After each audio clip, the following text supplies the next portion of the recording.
system, you essentially go in between two states, so the sympathetic and the parasympathetic. Sympathetic is sometimes called fight or flight. And there's different things that happen within our body when we're existing between sympathetic and parasympathetic, and different sort of chemicals or hormones which dominate these areas. So when we spend time in the sympathetic nervous state, in fight or flight, it's all about cortisol, it's all about adrenaline, and something called the HPA axis is engaged. So the HPA axis is essentially how we respond to stress. So it stands for hypothalamus, pituitary, adrenal. So you have your hypothalamus and your pituitary glands in the brain, and then your adrenals sit on top of the kidneys, or little glands, and they are involved in your stress response. And this is an area where we have a really close relationship between the nervous system and your sex hormones, because your adrenal glands are also involved in creating your sex hormone cascade, particularly involved with things like testosterone. So that's really important with things like PCOS there. So when you have a trigger, that switches on that HPA axis. So it may be that you are crossing the road and you hear a car coming and you quickly jump back and you didn't have to think about it. So during that time, that's that HPA axis being switched on. So when that was switched on, everything in the body goes into survival mode. So you actually start to divert blood flow away from the digestive system, and you send it out to the arms and legs in case you need to make a run for it. The immune system is compromised or sort of put on the back burner. Your sex hormones are put on the back burner as well, because everything is geared up to try and help you survive in that moment. So it's not that common that in this day and age, our triggers that put us into fight or flight mode or switch on the HPA axis are of more physical danger, but our bodies respond in the same way. So it's quite an interesting point. And I think, so many of us exist greatly in this fight or flight state, maybe on a low level with sort of chronic stress there, and then that can really start to affect other areas of our body. So this is an area which is really significant for, I would say, everyone, but with ADHD, we're thinking about, how is that then impacting sort of the self-regulation there and the hyperactivity or difficulty with focus and concentration if we're maybe spending a lot of time in that fight or flight response. So later on in the talk, we're going to get into how to support the adrenal glands there, and a few lifestyle techniques you can implement to try and support the sympathetic and parasympathetic state. So sympathetic is fight or flight. Parasympathetic is the opposite. So this is when things are relaxed, you're digesting your food well, you're on holiday, you don't feel super stressed, your hormones are working really well, your nervous system is all working really well, and the immune system as well. So this is the time when things feel calm. We sort of associate more dopamine and GABA, serotonin, all these sort of happy and calming concentration chemicals that we associate more with parasympathetic. So this is where we want to spend more of our time, but it's not as easy. And I think a lot of our environment this day and age, it makes it even harder to get into parasympathetic. We have things like social media, which is literally designed to keep you as engaged as possible, and it's hard to get away from sort of constant stimulants. So these things can keep us a little bit more in that fight or flight state, even if we maybe feel like we're unwinding by engaging in some of these things. Maybe like endless scrolling just before bed for the nervous system actually can be quite stimulating. I know it's tricky, but we'll talk about sleep support a little bit later on as well. So I'm going to just get into two main chemicals here this evening. So the nervous system, we have lots of different chemicals or neurochemicals, and dopamine is a really significant one with ADHD. So dopamine is associated with learning, with your memory, with cognition, emotion regulation, motivation, but really, really important for ADHD is that it's involved in reward. So in children, we often can see with ADHD reward-seeking behaviors. So it might be acting up, for example, in school. But in adults, we sometimes see that coming through in different ways. And I think, we often hear or see people talking about a low level of iron, and it's, very widely accepted. You can have nutrient deficiencies in these areas, and you can have things like low levels of vitamin D, but we can have low levels of dopamine as well. And it does seem to be from research that people with ADHD have lower levels of dopamine, so start looking for it elsewhere. And this is not something that we necessarily do consciously. We don't think I need more dopamine, but our bodies are really good at essentially adapting to just get you through what you need to get through, to try and find the chemicals it needs. We've all been there. We've had a really terrible sleep and we've had a big day ahead of us, and we still somehow we just managed to get through on minimal sleep. And, we don't feel like we have it in us, but somehow you get through that day. So in those cases, your body's found a way to get you through that. And that's a bigger example, but this is happening on a small level all the time. So dopamine is no different. So if we're not maybe producing a lot of dopamine ourselves, then the body will start to look around and find ways to make that for you really quickly. And there's certain foods which you create dopamine from quite quickly, and chocolate, which is why it's photographed here, is one of them.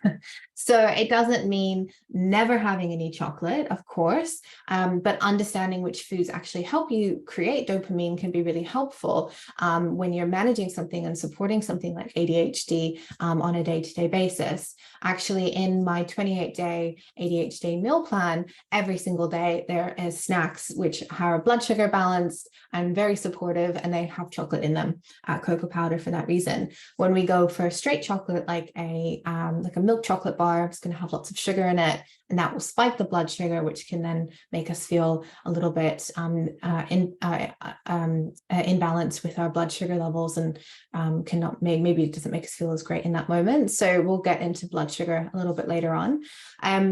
So dopamine is a really important chemical. And outside of the food side of things, from a behavioral aspect in adults, we often see things like impulse shopping or emotional eating as well, and association around smoking or vaping and drinking, things like that to sort of give you that quick fix of dopamine. And this is, again, where social media comes into it. So if we can find ways to support dopamine production in the body and overall nervous system health, then maybe the body won't need to try and find these other ways to get that dopamine going. The other chemical is GABA. So GABA and dopamine live on the same pathway, and it balances with something called glutamate. Glutamate, we get sort of a food version of it in something called monosodium glutamate, or MSG, which you may have heard of before, which is a food additive. And I often find in my clinical work, people with ADHD and ASD do not get on well with MSG in their food. So GABA is kind of the balancing act of that. When we have low levels of GABA, we often see increased anxiety, heart palpitations, tinnitus, or ringing in the ears, increased PMS, cravings, particularly around carbs and alcohol, and it allows more sodium particles to enter through into the neurons, which then leads into sort of an exciting effect. And this is not ideal within ADHD. So again, we're going to go into how to support these chemicals within the body. There are supplements you can incorporate into your day-to-day to support these nervous system chemicals. However, with supplements, I always say maybe working privately is perhaps more appropriate, especially if you're taking medication. So just briefly, what is ADHD? It's a condition which affects behavior. As I said, in adults, it's linked with anxiety, binge eating. We very often see people with ADHD have difficulties around sleep, so insomnia. We don't know exactly why people develop ADHD, but there may be a genetic link to do with the brain network function and potentially smaller part of the brain, one of which regulates dopamine production.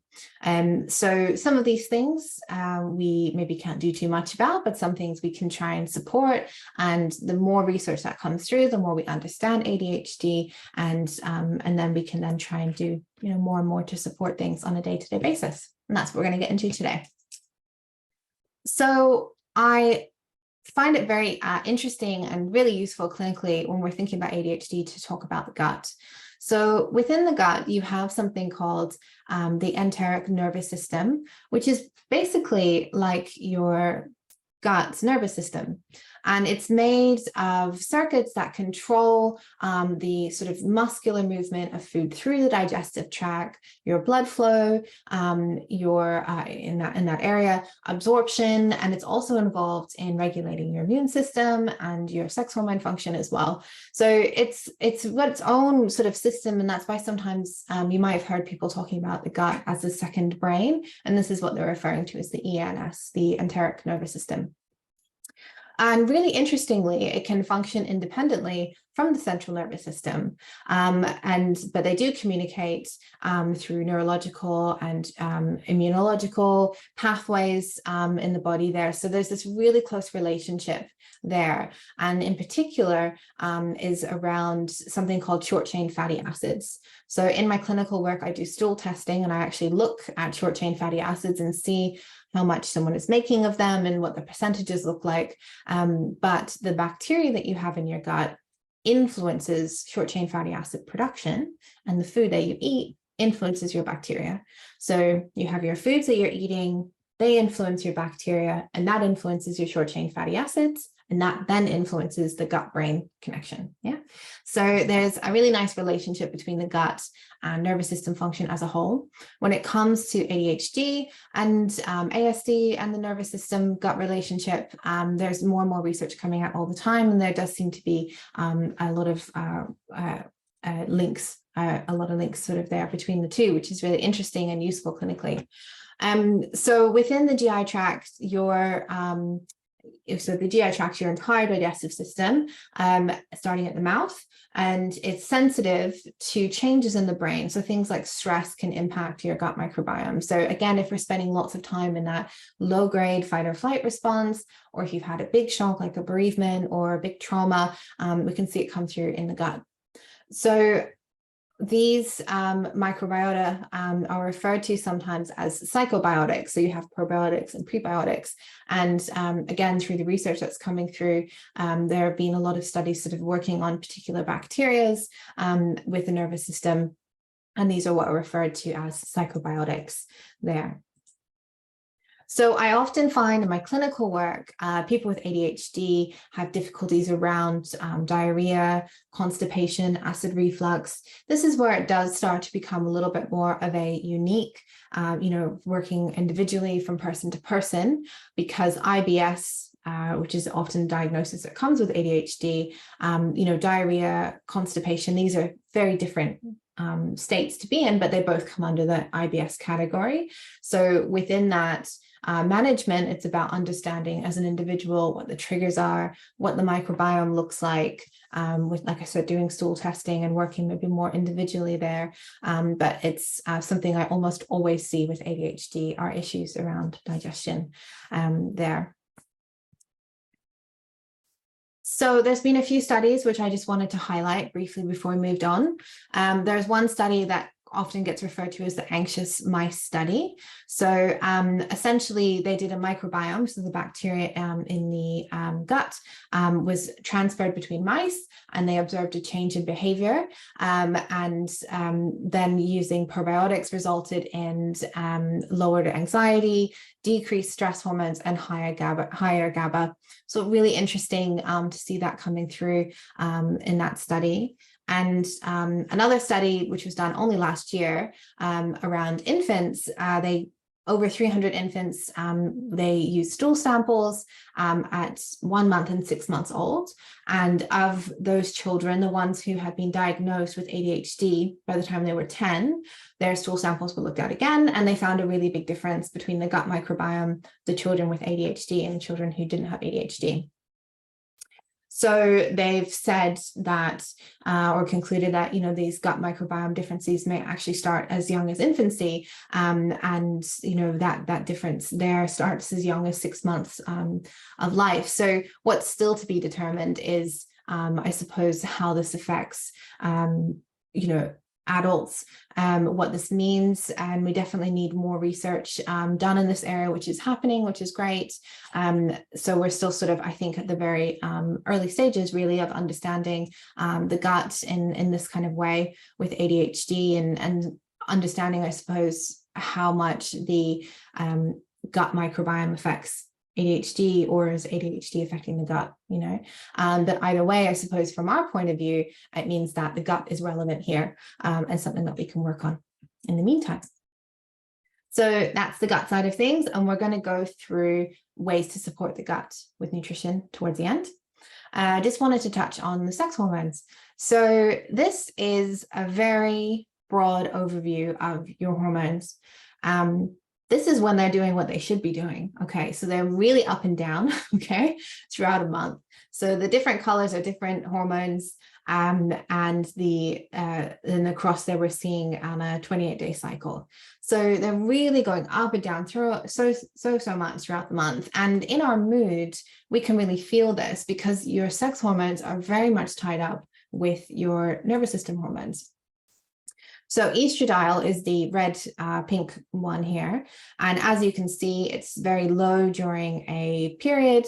And then in the follicular phase, when you're leading up to ovulating, it has this really big surge. And then it's a huge big drop. If you look at that drop here, just within a matter of days, it's massive, and we can really feel that. So we can feel when it's coming up, we have better energy. Usually there's an increased sex drive, focus, concentration is better, and then it drops down, and we can really feel that in mood. And I very often see people in clinical work outside of ADHD and with it that, we really feel that during that time. And for some people, it's sort of from then on that things become difficult in that it's called the luteal phase between ovulation and a period. But with ADHD, we can really feel this even more significantly because estrogen is tied up with serotonin production and melatonin. And serotonin is your happy hormone, happy chemical, and melatonin helps you fall asleep, essentially. It's your sleep hormone. You may have heard of it before. So if we kind of layer on top of that, we understand and observe that often people with ADHD have difficulties with insomnia. If you layer on top of that, that maybe during this time when the serotonin production is perhaps having a little bit of difficulty or needing a bit of extra help, it can really have that layered effect. And this time can feel really difficult. And I think for me anyway, with managing my PCOS and my endometriosis, just understanding that even when hormones are acting as they should do, they go up and down so much is quite validating to sort of know, okay, well, this is what the hormones are doing. And these are really tied up with the nervous system. So it's okay to sort of be feeling a bit trickier during these times and, then understanding how you can support yourself specifically at these times of the cycle.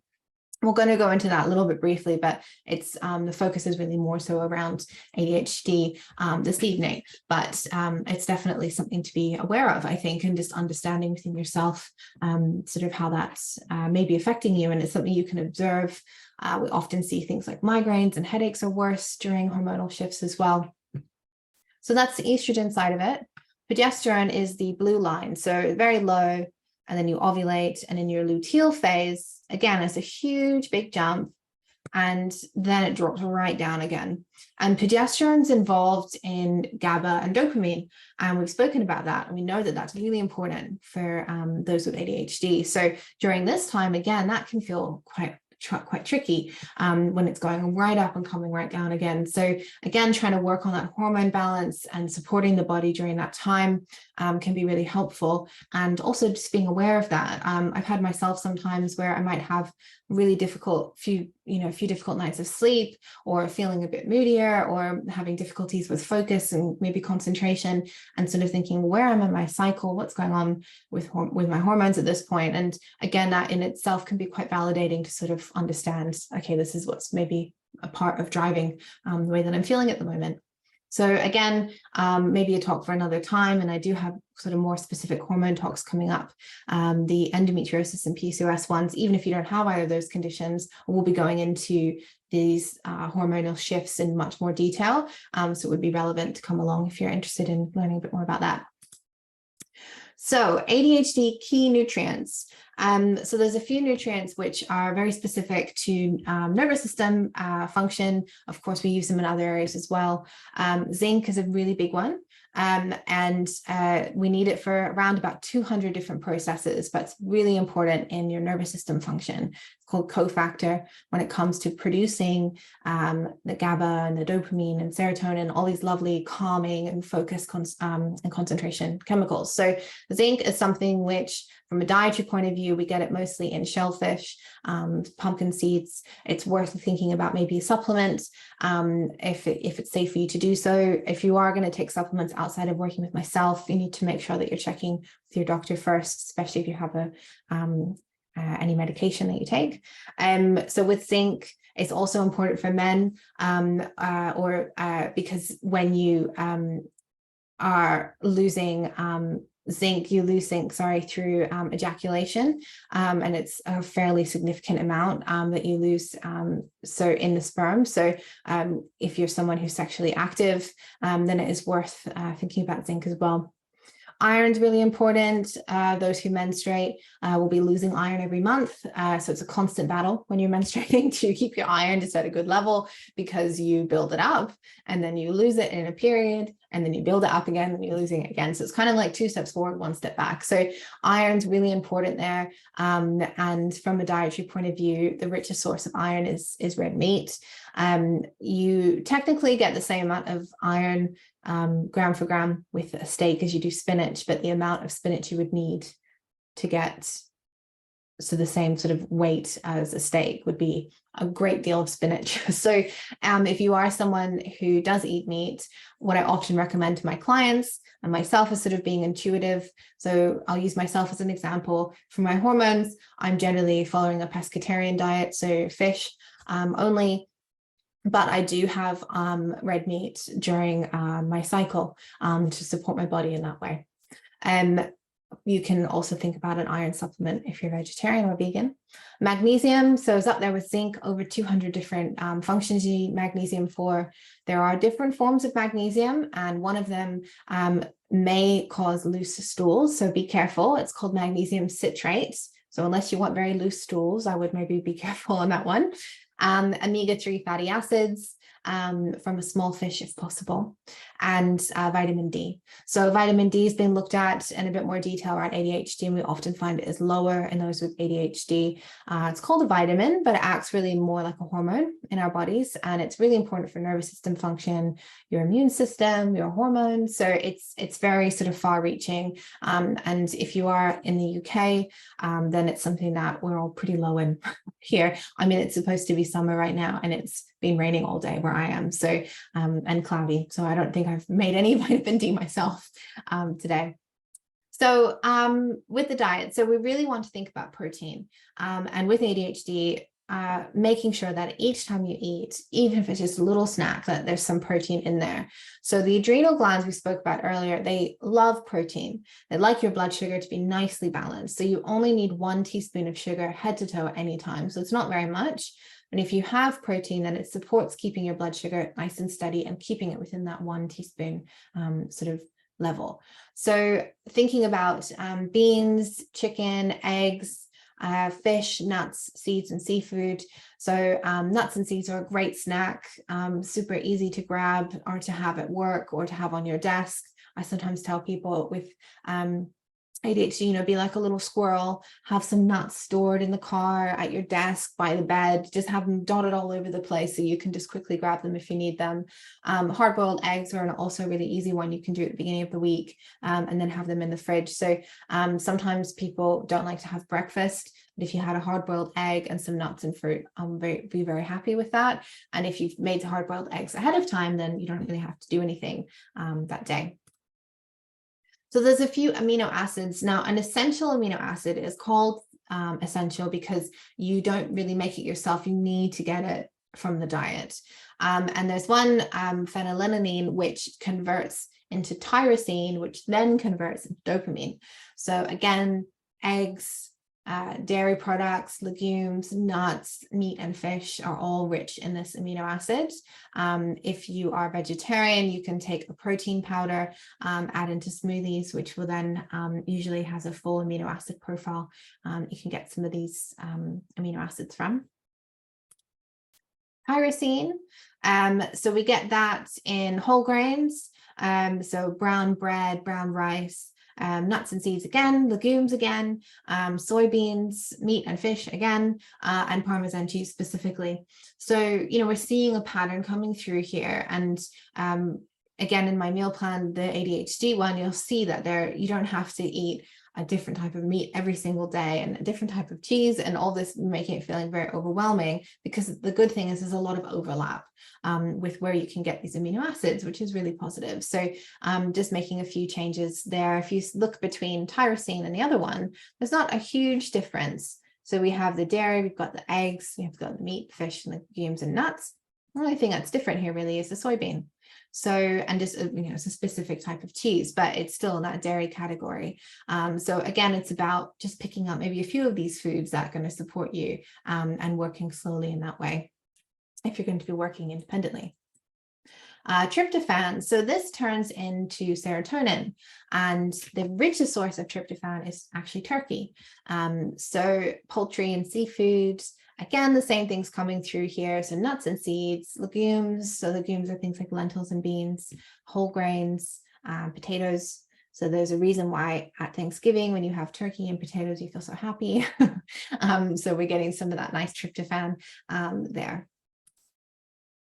Complex carbohydrates. So again, thinking about that blood sugar balance, whole grains are more gentle on your blood sugar. So if you're going to be having a carb, try and pick something that's brown. So brown rice, brown bread, instead of the white versions there, which are more refined, and they essentially spike the blood sugar faster.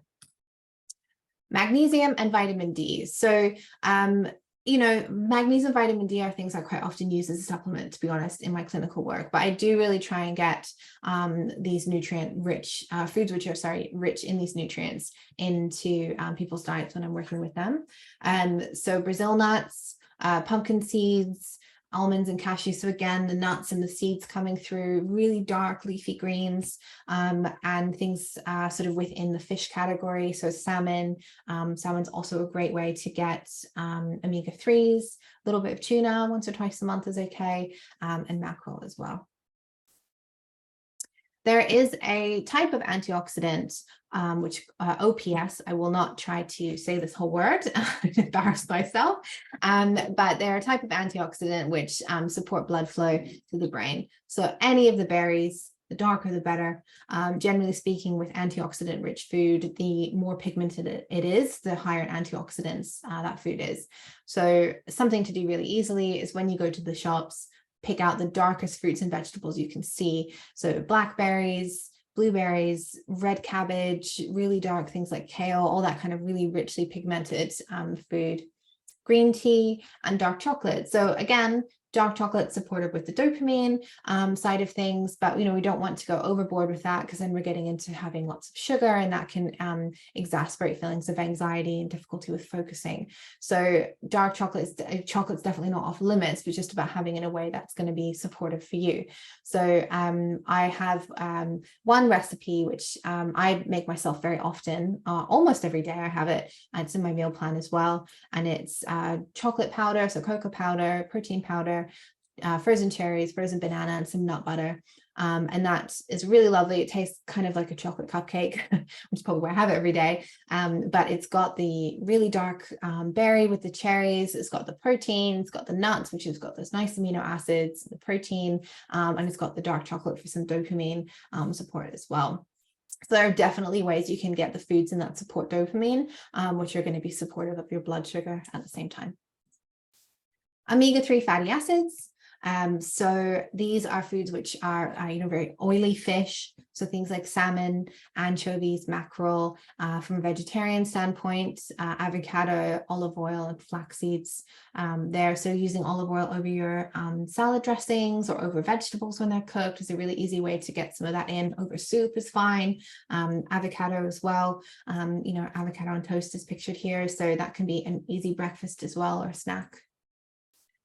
Just very briefly, a few key areas with female hormones. So lean proteins, again, brassicas. So brassicas are Brussels sprouts, cauliflower, kale. These are all foods which help clear through estrogen and support the body to make a less reactive estrogen metabolite. So if you're someone who's menstruating or you're working on your hormones, we want to be thinking about trying to get one portion of a cruciferous vegetable brassica every day. Foods which have something called inositol, which support blood sugar regulation and internal ovulation, beans, pulses, and legumes. So again, lots of beans coming through. And then sunflower seeds and sesame seeds are supportive more on the progesterone side of things.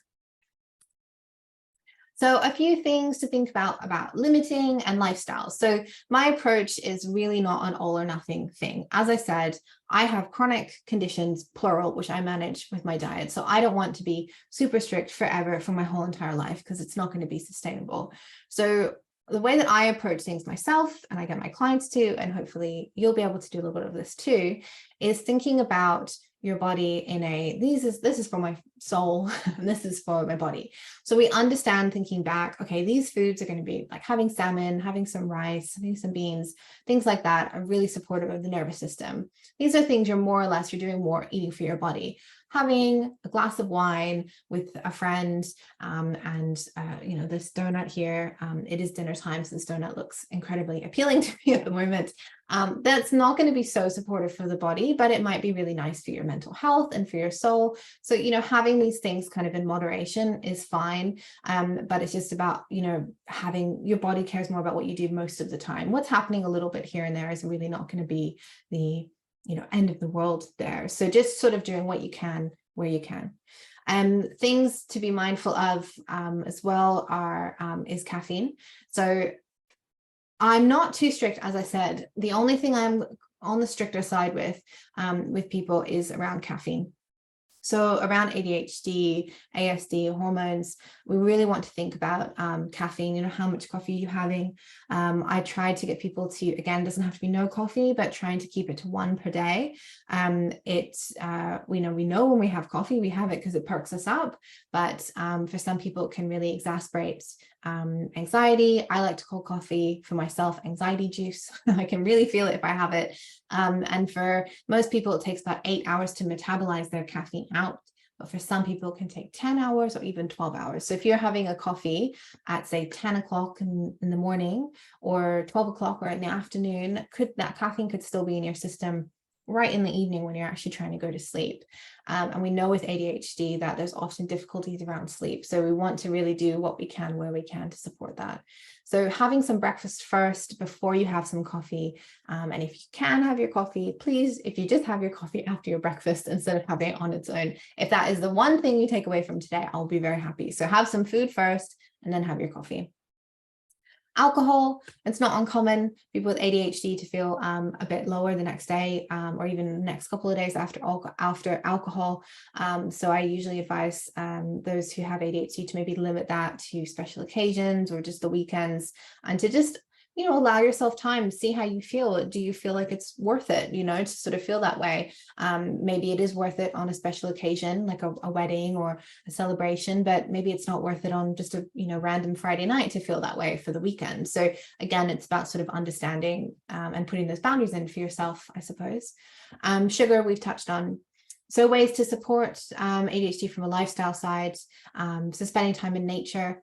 I often find that those with ADHD don't really enjoy meditation. It's absolutely fine.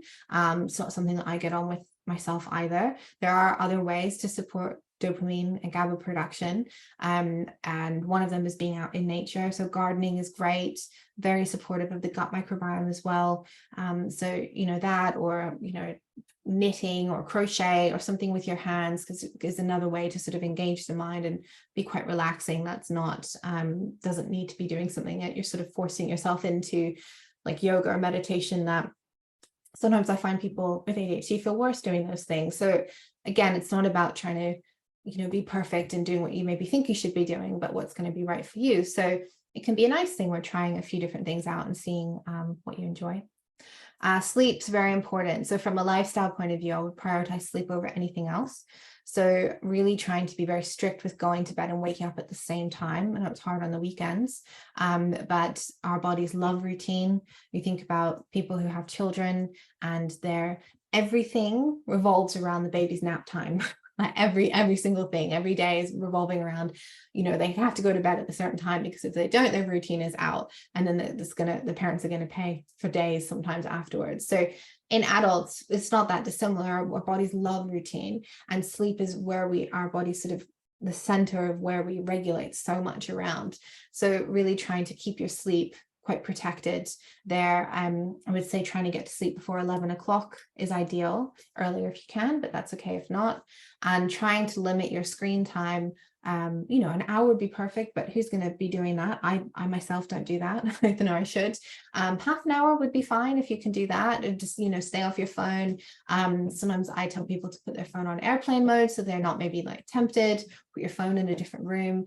Again, social media makes it really difficult because the apps are literally designed to keep us engaged there. So if you need something to distract you, audiobooks can be quite helpful there. Yes, you do need to look at your screen when you set them up, but most of them have timers. I use Audible, which is great. And if you're having difficulty sleeping, can be really good, because you can put on a timer for say 10 minutes.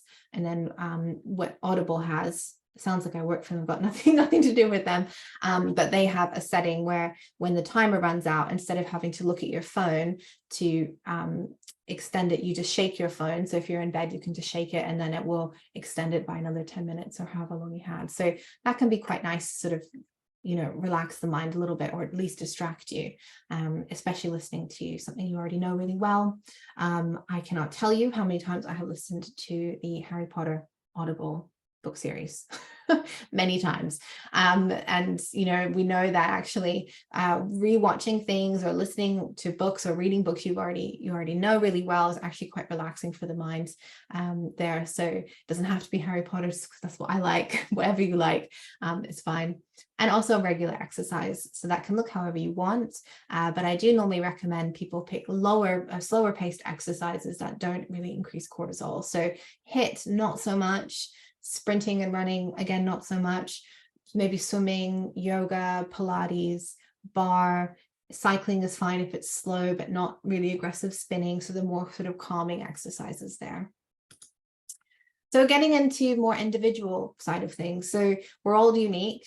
You like I said, I work with ADHD all the time, but everyone is unique. I don't have anyone who's doing the exact same protocol. No one has the same history, even if they're very similar in age and symptoms and all these kind of things. We're all different. So understanding what makes you unique can be really helpful in long-term management. So stool testing, these are all things I do. You can contact me if you want to get something like this set up.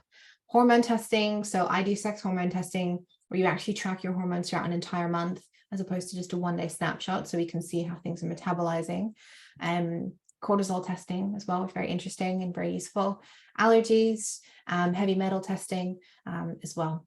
So these are all areas, some of which may be relevant to you, all of them, maybe none of them, probably one or two though, that could be relevant to you as an individual. So sort of working that out can be really helpful at then influencing what you might do specifically with your diet and specifically with supplements there. So just briefly, as I said, I have 28-day meal plans. So if you wanted to work with me, you can book a free discovery call. We can have a chat about yourself and sort of my thoughts there. But I also have 28-day meal plans. So each of these, they're unique. for each sort of condition or area. As I've said, everyone is individual, but sometimes we don't have access to sort of work on a one-to-one basis. So these are a nice way to sort of give you 4 weeks of different recipes. And depending on the area, I try to be really specific. So ADHD meal plans have got things like this recipe. It's got dopamine supportive food. So there's the chocolate in there to support. They are all quick to make. There's a lot of batch cooking, so you're not maybe having to cook every single day. But then I have others which are around hormone management. I've got more focus on hormone clearance. So I will send over a link to that, and you can check those out. They're instant downloads there, and they have all the food shopping lists, and they all have supplement recommendations as well. So I'm going to open up to questions, just quickly see if we've got any I can answer for us here. So someone's saying on the someone said, dude, nobody drinks 1 coffee. I usually drink 2 or 3 a day. So yeah, I understand that definitely. And, you know, I often will find that people find it difficult to just have 1. And I think it's really important to be gentle with yourself if you are trying to reduce your caffeine. It doesn't have to happen overnight. And actually the way that caffeine influences and interacts with the nervous system, I don't recommend that you do try and do that overnight. So if you are having, say, 3 coffees per day, to start off with, maybe having the very last one that you would normally have, having that as decaf or even half decaf, half caffeinated, and just very gradually working your way back like that. And the thing is with caffeine is the less that you have it, the less that you usually need. So it's not likely that when you started drinking coffee, you went straight into having 3 every day. Most of us start off as 1, and then as time goes on, we need more and more. So it's the same way when we're coming off of it there. So just be gentle. You don't have to do it overnight. I definitely did not make any of my changes overnight. And even when I work with people now, I don't ask anyone to do everything all at once. We just pick out a few priorities to work on and just move really slowly there. Let's see. What else is on here? Someone's asked about whole or ground seeds. So with flax seeds, so with seeds in general, any seed form is fine, but with flax seeds, in order to get the phytoestrogen side of it and the omega-3s, which are anti-inflammatory, they need to be freshly ground up. It sounds like a bit of a faff, but actually it's a good thing because it's so much cheaper to buy them as whole flax seeds. 1 bag is about £1, and you just add that into like a smoothie in your blender, and that will grind them up fresh for you. So if you're working on the phytoestrogen side of things for hormone metabolism, it would be about 1 or 2 tablespoons every day. And that's suitable for people who are perimenopause or postmenopause. The only time it's not suitable would be if you have a personal history of a hormone-dependent cancer. We'll just have a look. Other questions here. So someone's saying here, first thing I do when I wake up is have a cup of coffee. So again, that's absolutely fine. A lot of people do that. And it doesn't mean you can't have coffee in the morning, but just have some food to begin with. If you aren't a really big morning person or big breakfast person, and the idea of having a big breakfast beforehand feels like too much, then don't. You know, you can have, even if it's just a handful of nuts and seeds while you're making your coffee to begin with, I would be happy with that. Just do what you can. And slowly over time, these things become easier to do. Someone's saying that they have a few nuts allergy and they can't have them in the house. Is there an alternative you would recommend? So if they're okay with seeds, there's sunflower seed butter and pumpkin seed butter, which usually work quite well in recipes. Just try a few and see kind of what you like with the taste. I sometimes find that in baking that would normally use peanut butter, the thing that's missing is that kind of saltiness that you get with peanut butter. So you just maybe would add just a little, not a huge amount, but just a pinch of salt. And that usually does quite well texture wise. Works in that way. Oh, someone else has just suggested seed butter, really helpfully, thank you. And someone's saying, I don't drink coffee, but I have diet fizz. So most have caffeine in them, and actually something I didn't touch on in this talk, but diet drinks have things like sweeteners in them, which are not potentially that great for the nervous system. So in my clinical work, I usually say to people, if you're going to have Coke or Pepsi or whatever, just have the real thing. Don't have the diet one. I would rather that you just have the real sugar and avoid the sweeteners. There's a lot of sort of information coming through about sweeteners. Who just recently put something out there about, potentially the way that it interacts with the nervous system. It's not maybe great. So I would be thinking, just get the real stuff in. If you want to have a Coke, I would rather you just have a real Coke instead of the sweetener there. And again, just trying to observe, how you feel with that. And if you do come off, if you're someone who does drink a lot of Coke or whatever it is, don't come off that cold turkey. You'll need to sort of come off it a little bit slowly if you drink a lot of it there because of the caffeine content. Someone saying, will this video be shared? Yes, it will. I'm recording it now. None of your names will be in there, don't worry. And I will record it. I will share the recording as well as the links I've said about the meal plans that I have, which you can save 20% on at the moment as well. Just see if there's anything else I can answer in here for you. Is decaf acceptable late at night? I love tea. So I think it's different, it does vary from each person. As I said, there's some of us who take 8 hours to process caffeine, some take 10 or even 12. You can do genetic testing to look at that. But as I've said, when I work with people privately, there's so many other areas I normally like to look at that it's not usually something I jump to straight away. The easiest way to know would be to try and go without your decaf tea in the afternoon for a week and see how you feel. However, decaf tea has just a very small amount of caffeine, so you might be okay with it. Use myself as an example. I could have a decaf tea in the evening and be fine, but if I had a decaf coffee in the afternoon, I would maybe not sleep that well. So the only way I know that is just from experimenting around there. But if having that decaf tea means that you can do everything else, then maybe that's a trade-off that we make, So again, it's about trying to make it as easy as possible for you to do everything else and, keep everything, like I said, what you're doing most of the time there. So you can try and work around that a little bit and see how that goes. Okay, someone suggesting body scan mindfulness. Yeah, that's really great. A really good suggestion. Thank you. So body scanning is essentially when you're in bed and you're trying to get to sleep, or even if you feeling anxious in the moment, and sort of starting at the feet and trying to sort of engage the mind on how your foot's feeling and sort of moving up and relaxing each area as you go. Another area which is quite helpful is the 5 sense exercise. So looking around you, looking at something you can see, something you can smell, something you can taste and hear, and sort of going through the senses in that way. It could be quite grounding, quite distracting in a good way as well. It's another thing that you can try. Yes, and someone here is saying there are different types of meditation besides mindfulness. So yes, so that's right. So there's not one size that fits all, like I said. So trying different things out, which can be nice to try different things and sort of see how you go. One last question: how does fasting work out for people with ADHD? So this person is saying, how does fasting seem to work out with people with ADHD? Is it very individually? Personally, so long as I keep salt and water intake up, I've been finding that I don't seem to experience hunger, to know when to eat. I only get to feel weakness if I have normal stress from an active day.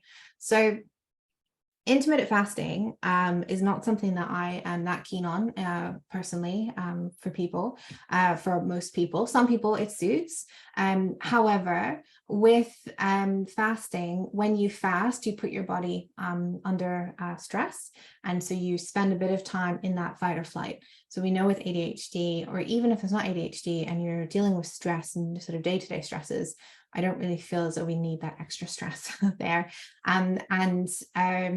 It can then, for some people, exacerbate the feelings of anxiety, difficulty with insomnia, all that kind of stuff. So for some people, they feel great on it. Again, it is an individual thing. But I say with fasting, just because you can, doesn't necessarily mean that you should, just because you can go for 16 hours without eating maybe doesn't necessarily mean that's what you should do for your body. Eating regularly is a big part of how our bodies feel supported and feel safe. You think with children, the first thing they do when a baby's crying is you give them a bottle, to try and help them feel calm and that kind of thing, sort of see if that's what they need. So I would say, again, you can observe how you feel. Maybe don't fast for a couple of weeks, or just faster than, I say, normally 12 hours is fine difference. Stop eating at 7 at night, have breakfast at 7 in the morning, something like that, and see how that feels. But as far as the bigger periods of fasting, it's not normally something that I recommend. Right. So thank you very much, everyone, for coming along. I really appreciate it. I hope that you learned something and that you enjoyed this talk this evening. As I said, I have talks every month. So if you're not already subscribed to my newsletter, please do, and you'll be up to date. And you can buy a meal plan with a 20% discount